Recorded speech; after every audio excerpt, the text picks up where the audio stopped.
travailles à la fois avec les humoristes sur leur texte et sur le jeu. Oui, en fait, pour moi, c'est deux travails bien différents. Je dis toujours que il y a l'auteur, il y a l'interprète, puis l'interprète, il doit amener le travail de l'auteur plus loin, sinon soit un auteur. L'idée, c'est pas de dire OK, va-t'en de les diriger, fais ça puis ça va marcher. Hein. C'est vraiment de voir OK, c'est ça ton personnage, maintenant je vais t'aider juste à le développer. Puis il y en a que des fois, hein, c'est 3 ans après l'école que j'en vois plein d'étudiants qui font hey, je viens de catcher. Est-ce que tu as un exemple qui te vient à l'esprit? Ben François Bellefeuille. Évidemment, il n'y a rien comme la vraie vie aussi, là, tu sais, essai-erreur. Ouais. Il faut être capable de dissocier les deux travails, tu sais, d'être capable de dire, OK, je touche plus à mon texte, maintenant, je viens le livrer. Un mauvais interprète va tuer le meilleur gag, mais un bon interprète va pouvoir sauver un gag qui est moyen. Là.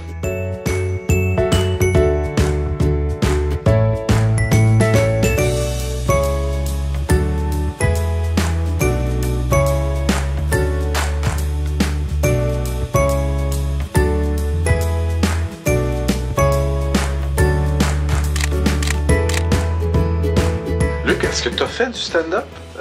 Moi, j'ai fait des numéros comiques, mais pas du stand-up. J'ai toujours fait des personnages. Ouais, c'est ça. Parce que c'est ma tasse de thé. Moi, je suis un acteur. Ce que j'ai développé depuis quelques années à l'école ici, c'est d'essayer de faire en sorte qu'ils puissent développer eux-mêmes leur sens autocritique.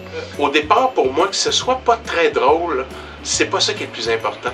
C'est qu'est-ce que tu as envie de dire, de quoi tu veux parler, puis pourquoi tu vas prendre 5 minutes de ma vie pour me raconter ça, cette affaire-là.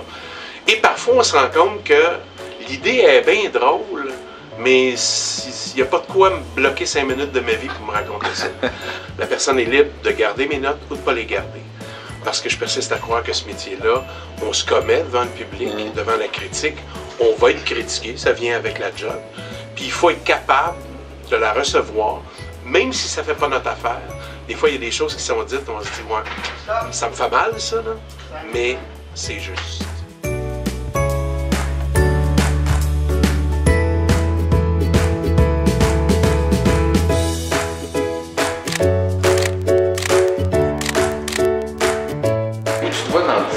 Grosse question, mais éventuellement j'aimerais ça faire mes propres projets. Donc je me vois travailler sur mes propres projets, ma série télé.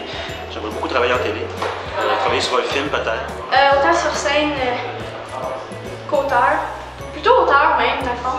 C'est ce que j'aimerais faire. Gagner ma vie en écrivant. Et je pense que dans une dizaine d'années, j'aimerais bien avoir mon propre show et tourner, si je le veux, dans une grande partie du Québec, et même plus dans une partie importante de la francophonie. Mettons, moi, je suis pas mal la seule et unique en première année qui se voit pas faire 200 soirs le Saint-Denis, mettons. Tu sais, je veux faire trop d'affaires. 185. 185 ou 215, mettons.